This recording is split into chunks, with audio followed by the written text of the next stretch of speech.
if I ever refer to someone named Nanny, I'm talking about Megan. She was my best friend, the most important person in my life, you know. I always said I wanted to, I'm gonna cry. I always said I wanted to be just like her when I grew up. And yeah, so if I ever say Nanny, that's who I'm talking about. First, I'd like to thank all of you for your money. It was well spent on gelato and foreign jewelry. But it also,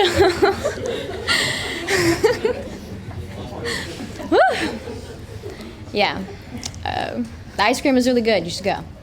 But your generosity also sent me to a beautiful, peaceful, warm, to say the least, country. But it also sent me somewhere that helped me find my religion. So I'll start off by saying I've always been a skeptic. You know, like when I was younger, I was like, yeah, Jesus, like I believe in this because like it's kind of what I was told to do. You know, I never really felt a deep connection into it. And then I haven't had the easiest experiences throughout my life. So after my nanny passed away, obviously I was very, very angry. And she, in her last few months, was a heavy believer in God, in Mary. And she would always say, I get it now. Like, I understand why I have cancer, and I understand why I have to suffer this way. Like, I get it now. She would always say, I get it. You know, those 3 words. And, of course, I'd be like, yeah. But I'm really, like, sitting in bed with her, like, what do you get? Like, someone who's supposed to love you and give you everything is putting you through pain like this, putting your family through pain like, I just didn't understand it. I was just mad, you know? And I didn't believe in God. I didn't believe in any of it, because who is someone who's supposed to be so mighty to do that to someone, you know? So I go on the trip. I'm like, everyone wants me to go on the trip. Everyone expects me to go on the trip. I'm gonna go. Okay, let's go. Let's go on this plane. Let's do it. So I get there. And I'm like, the best thing here is the ice cream. That's great. But, so then the first apparition happens, and we go. I'm like, yeah, this is probably, you know, just some kind of placebo effect thing. You know, people just think she's here because, like, they say she is, you know. And so the man says, silencio, so we can all be quiet when Mary comes. And, you know, I get on my knees, and I'm holding Dina's hand, and I'm holding Matthew's hand, and I'm sitting there. And I hear Dina crying, and I'm like, and then all of a sudden my eyes completely roll to the back of my head, and I just start like shaking, and my whole entire torso goes completely forward to the ground. And I remember because we were on concrete, and I was like, my knees hurt so bad. Like, I was still conscious, and I was trying to move, and like I couldn't go anywhere. And I was just shaking, and my eyes were hurting because they were so far in the back of my head, and my hair had completely flipped over. And Matthew and Dina said I was like a statue, like they couldn't move me, and I was sitting there shaking. And so then it's over, and I get up, and I'm basically completely silent, and we get back to house, and I'm icing my eyes because they hurt so bad. And then I was like, that was crazy. Like, I didn't think anything was going to happen to me, you know, like, okay, like, all right, you know, but still, I wasn't really affected by it. I was like, oh, yeah, that was crazy. But I still didn't have, like, the fire and the passion for Christ and for Mary. And so then the next apparition comes, and we have a lot of time to sit there and to pray. And so the only thing I've ever prayed for in about last year is, like, I just want a sign from my nanny. Like, I just want a sign. That's the only thing I want. I just want a sign. I just want a sign. I just want a sign. Like, cut my legs off, make me blind, just give me a sign. I'll do it. Like, just give me a sign. Because so many people have dreams about my nanny and experience things and get signs from my nanny, and I'm like, girl, you were my best friend, where you at? Like, give me a sign. Like, I miss you, bro. Like, just give me a sign. And so we're in the chapel, and once again, I'm expecting the apparition to happen, and I'm just going to sit there, and I'm not going to feel anything, nothing's going to happen. And all of a sudden, my eyes completely roll to the back of my head. I'm sitting there and my eyes are rolling back and I'm paralyzed. And this time I'm not moving forward, like my torso isn't moving forward. I'm just on my knees and my feet completely lifted up, which I still think is insane because I'm not the most athletic person per se. So if I tried to do it now, I couldn't. And so all of a sudden I'm completely on my kneecaps. And of course it's hurting and I can't move and I can't do anything, and I'm just swaying back and forth like this and back and forth like this. And I didn't really think anything happened, but I fell into the chair that was in front of me, and it made they're laughing at me now because because apparently it made a really loud sound, like me falling into the chair.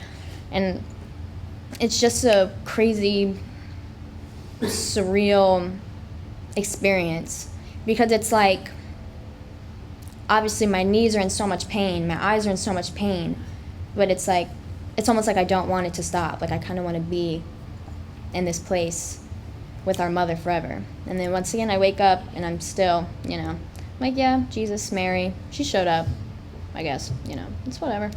Because me, I think everything's a coincidence and things like that. And so then that night, I guess the motto or slogan of our trip was ask and you shall receive, because so many things had happened. Just because we'd said them, like just ask for them and they happened. We lost Father Anthony and my grandfather in the airport, and this huge airport. And I believe it was Jacques who was on the phone, and he said, all we need is Todd to come back, and then like everybody would be together. And my papa just walks through the door. And then, and so after the apparition, before we were about to go eat, Deacon Mike says that what he had been praying for in the chapel happened. It was another ask and you shall receive moment. And I was just like, what a coincidence, like in my head, I was like, go God, right on. And so then we go up the stairs to the restaurant, and I see this huge canvas picture at the top of the stairs.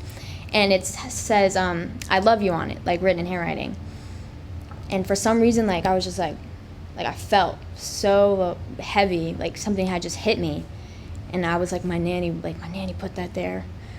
And then I was like crying, but I was like, I'm not crying. Like none of y'all see me crying right now. Like I'm not crying. Like my nanny didn't just send me a sign. Like it was whatever.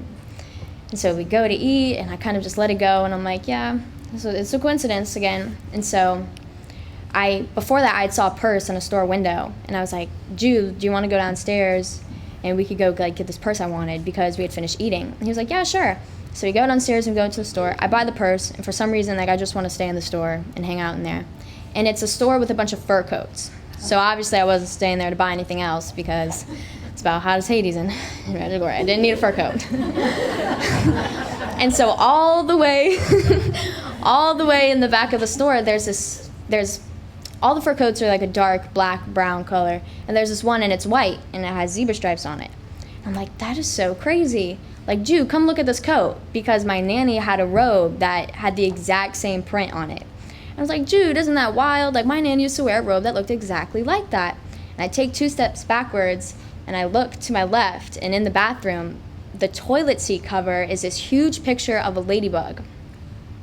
My mom just gasped, because ladybugs are a really, really big sign in my family. The first time I met my mom's husband, there were a bunch of ladybugs in his hair, and obviously nobody could just predict they were going to get married, I mean, that's one instance. Like when I was born, there was a ladybug in the room. When I was baptized, I was about to say, and when I got baptized, there was a ladybug there too.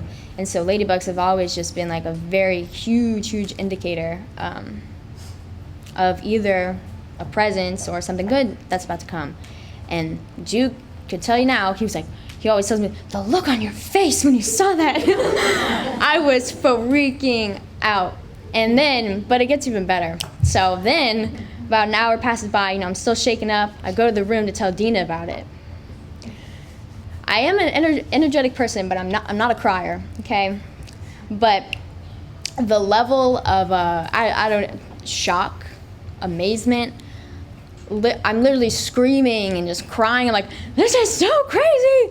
I can't believe this happened to me. Like, I'm sitting on the floor, running around the hotel room. Like, I don't even know, like, what to do with myself. Because, it'd been, oh my gosh, like almost 8 months since my nanny had passed away. And the one thing I wanted was a sign, and I never got it. And then ask and you shall receive. I asked for it earlier that day. I was just asking Mary, and I got it. I got 3 of them. And it was insane. And I think the reason I got more physical signs rather than, like, you know, Paige saw the outline of Mary's veil, and Alayna saw the stars and the miracle of the sun. And I think I got more physical signs because I guess Mary knew, you got to see it to believe it, apparently. Like, you got to see it. Like, it has to be, like, right there. You got to be able to reach out and touch it. And even still thinking about it, I don't even know what to say. Like, I'm getting, like, hot thinking about it. Whew. But, yeah.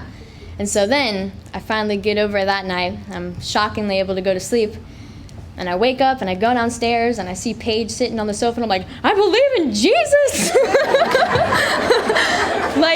I'm running down the stairs and I see Paige, and I'm like, Paige, I believe in Jesus. And I walk into the breakfast room, and Paige was just looking at me like, okay. And I walk into the breakfast table, and I'm already shaken up, and I'm sitting down, and I look at my grandma, I'm like, Grandma, I can't believe that happened to me last night. And then once again I start crying at the table, like freaking out. I'm like, this is just so crazy, like hitting the table. Because when you're in a hole that deep of anger and disbelief, you never in a million years would I would have thought that I would be so passionate about Jesus. That I'd be wearing veils to church and praying the rosary like I mean it.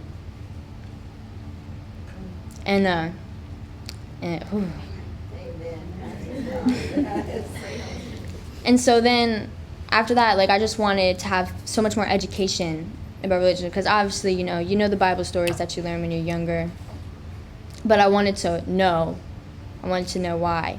So I had a talk with Father Anthony, asked him all my questions, asked him about the veils. I learned to appreciate what Catholicism and what God is.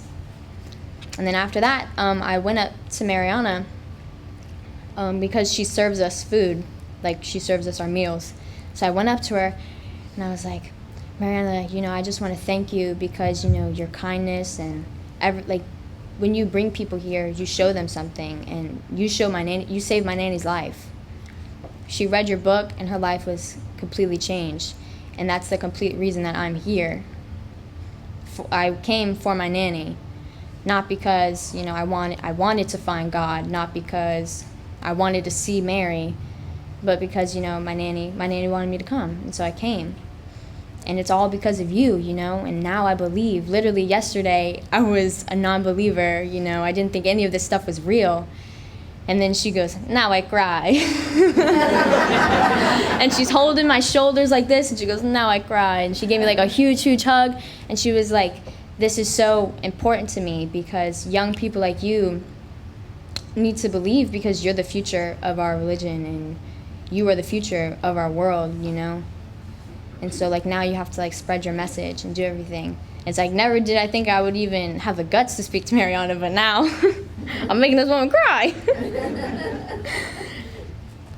And so also when I was talking to Father Anthony, he was just saying, he was like, yeah, you walk into church with your veil and your blue hair and all your jewelry because it shows people that even people who look like you and used to think like you, they can believe, That's exactly what I have to say. Yes. Christianity, I realize now, isn't about what you look like or how you feel or what other people feel about you. It's about what you feel about God. Amen.